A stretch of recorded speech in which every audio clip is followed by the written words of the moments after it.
Earlier this year, I set sail on the Icon of the Seas for a 7-day voyage with stops in St. Kitts, St. Thomas, and Nassau. Now, my second royal sailing on Wonder of the Seas confirmed for me that I was not a fan of this cruise line. But Icon is their newest class, so I wanted to check it out and check out the solo experience to see if it was different. So, would it win me over? Let's find out. Hello and welcome to my channel. I am Cheryl, also known as SIGCruiser, that's solo introvert and gluten-free cruiser. And today I'm giving my review of the Icon of the Seas and a solo experience on the ship. Now today I'm going to start with Embarkation. Now first, I live in Florida, so I don't have to worry about flights and hotel stays. So I was able to get an Uber from my home and go directly to the port. Now, because Icon of the Seas had been the talk of the town for so long, and there had been a marathon the day prior to boarding, traffic was expected to be bad. Now, I had an afternoon boarding time, but I decided I would go first thing in the morning. Now, I had heard that if you come early, Royal will make you wait for your boarding time. I was okay with that, thinking I'd rather wait at the port than to be stuck in traffic. Now, once I had arrived, there were lines according to boarding times, but they only had the morning time slots listed. So I just jumped into the first line that started to move and I was able to board. Now, it did appear that they would let anyone board regardless of boarding time, because I had heard that others did the same as well. Once we got through the check-in, we were directed to the waiting area, and I may have waited maybe 30 to 45 minutes before boarding opened up for the ship. It was a walk-on from there, and I was able to go straight to my cabin to drop off my carry-on bag. So, embarkation was an easy process. So for the embarkation process, I would rate it a 10 out of 10. Now next, let's talk about the stateroom. Now I was in an Oceanview balcony cabin, and although it was still a comfortable size, it felt a little smaller than the standard balcony that I had on Wonder of the Seas. It actually felt like the solo balcony that I had on the Celebrity Ascent. But I haven't checked the square footage of either rooms. It wasn't that big of a deal. Regardless, I really still enjoyed the room. I love the cabins now that have the light neutral colors and subtle accents. It was also modern, of course, and updated with things like side bed lighting and plenty of outlets for plugging in and charging devices. Now the bathroom was on the smaller side, but that appears to be the new direction of newer ships these days. But it was also updated with outlets, and I absolutely love the space in the shower. It had a bench and there was so much room that you could actually dry off in the shower, because most of the time you're bumping into shower walls and doors or trying to run away from the shower curtain. I would say for my Oceanview balcony cabin, I would rate that a 10 out of 10. Now let's talk about the ship and the ship atmosphere. Now of course, with Icon being the largest ship in the world, and with me not being familiar with Royal Caribbean or the Oasis class layouts, it took me some time to get familiar with the ship. And even by the last days, I was still getting turned around, but getting turned around on the Icon never felt frustrating. Now, I'm not a fan of the mall-like appearance of Royal ships, but I know that's what it is. But I will say that it was a beautiful ship, and the Pearl was absolutely stunning. And I love that on the promenade deck, they had 2 small outdoor seating sections that overlook the ocean, my favorite, outside of bar 1400, and then the excursions that's on the other side. Now that's the one thing that I find missing on Royal ships that I love about sailing. And I love that the seating out there was nice chairs and sofas with cushions, although it was small. And then later in the week you had to snag them because it seemed like a lot of people found out about that space and actually loved that space as well. But that was a feature that I loved. Now, another favorite area was the overlook at the very front of the ship. Now, I love the cushion chairs and the day beds in front of the floor to multi-deck ceiling windows, and just having that wide view of the ocean. And then there was a soft, upbeat, modern type music that they would pump in, just giving the space a whole vibe. Overall, their decor and the use of colors throughout the ship kind of gave me like a happy feeling. Now, each of their venues, it was unique and felt very inviting. Whether it was Bolero, Pointed Feathers, or Schooners, each venue had its own distinctive theme and transformed you to merge with that theme. And to me, that transformation extended across the neighborhood. I felt like each neighborhood was designed to where you could possibly spend the entire day and be entertained in that neighborhood the entire time. Now, the 3 neighborhoods that I enjoyed the most were the Aquadome, where the overlook was, the Hideaway, and Central Park. Now, each bar that I made it to had great drinks and their own signature drink. My favorite bars were bar 1400, the Rye and Bean, or the Bean and Rye, I keep getting those mixed up, and the Trellis Bar in Central Park. So for me, the ship and the atmosphere, I would rate that a 10 out of 10. Okay, now let's talk about the entertainment. Now, for the shows, you had to have a reservation. For my first go round, I think I was able to book only one show, The Wizard of Oz. But then over time, before the cruise, I was able to go back in and find reservations available and ended up reserving everything except for the comedy show. And all of the shows that I saw were absolutely phenomenal.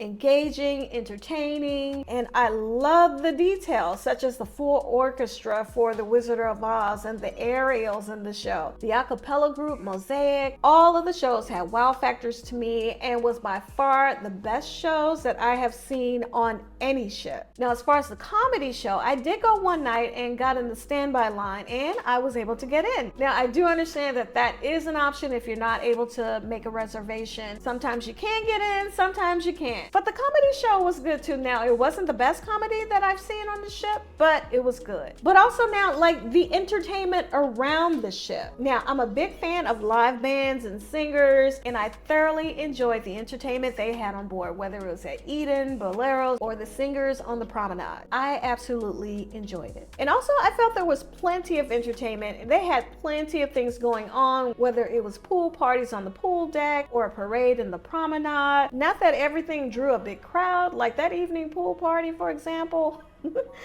Did not draw a big crowd, but it was something that they offered, and there was plenty of variety in their entertainment lineup. And of course, now if you're interested, there's the entertainment of Thrill Island, the slides, the wave runner, the rock climbing, and Crown's Edge. Yes, this ship had all of those, and even though I did get on the slides for the first time ever on a ship, and it was fun, I really enjoyed it, but generally speaking, those are features that I'm not interested in or wouldn't book a cruise for. But for the entertainment on the Icon of the Seas, I would rate it a 10 out of 10.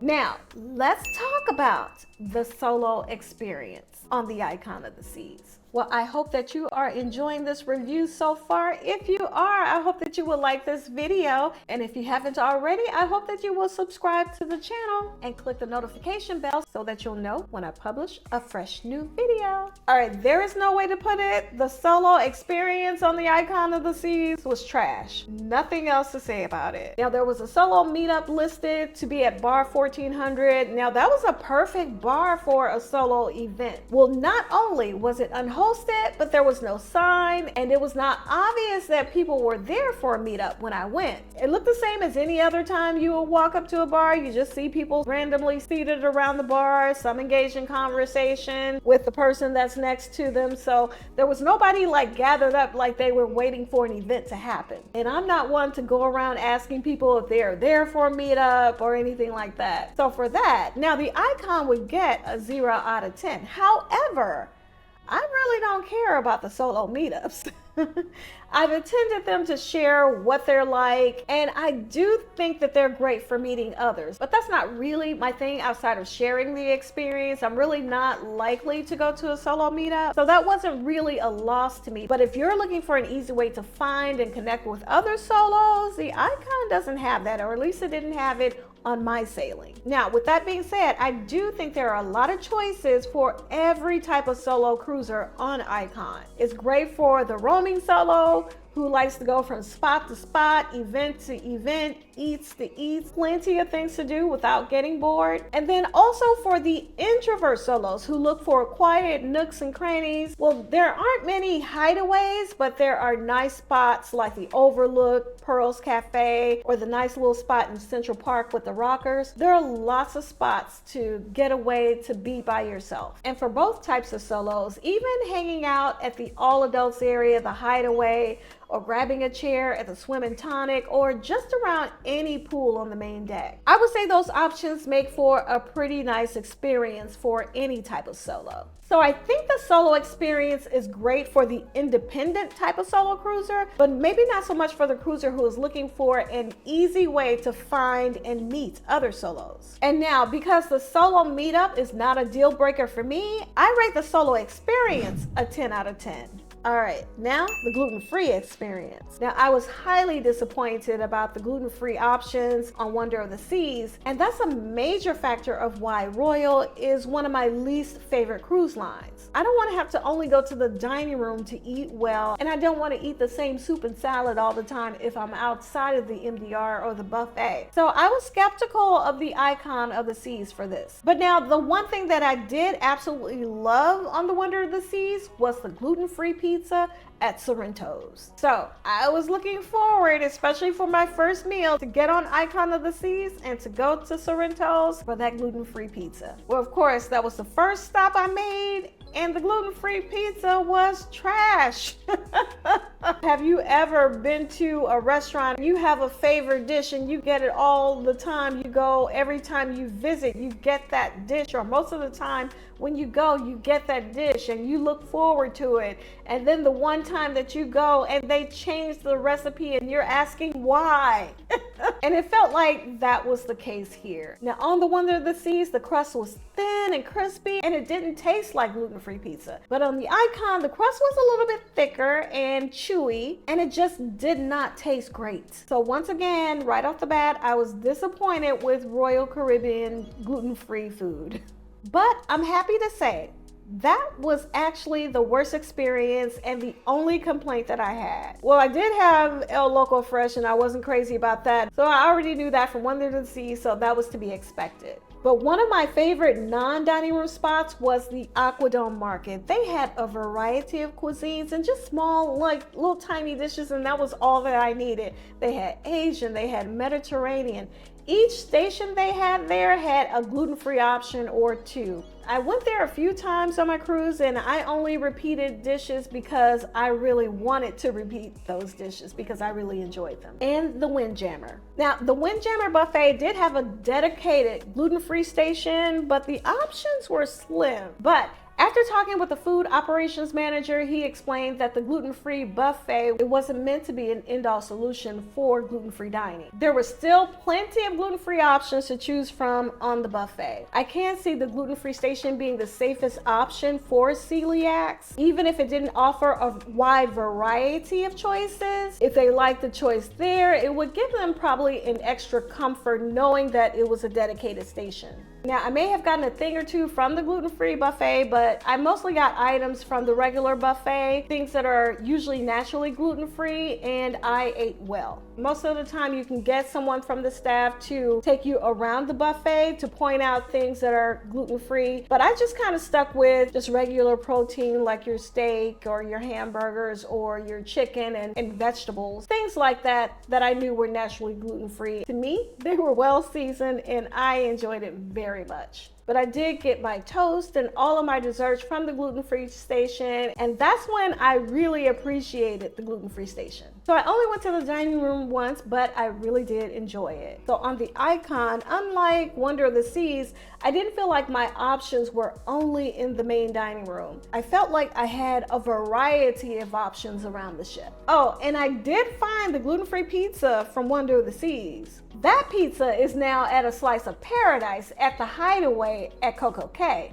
And there was gluten-free bread at the Pearl Cafe, so I could have a variety of different sandwiches at any time because Pearl Cafe was open 24 hours. So gluten-free options on Icon of the Seas was a much better experience. But because they changed my pizza at Sorrento's, I'm gonna rate the gluten-free options only a 9 out of 10 because they changed my pizza.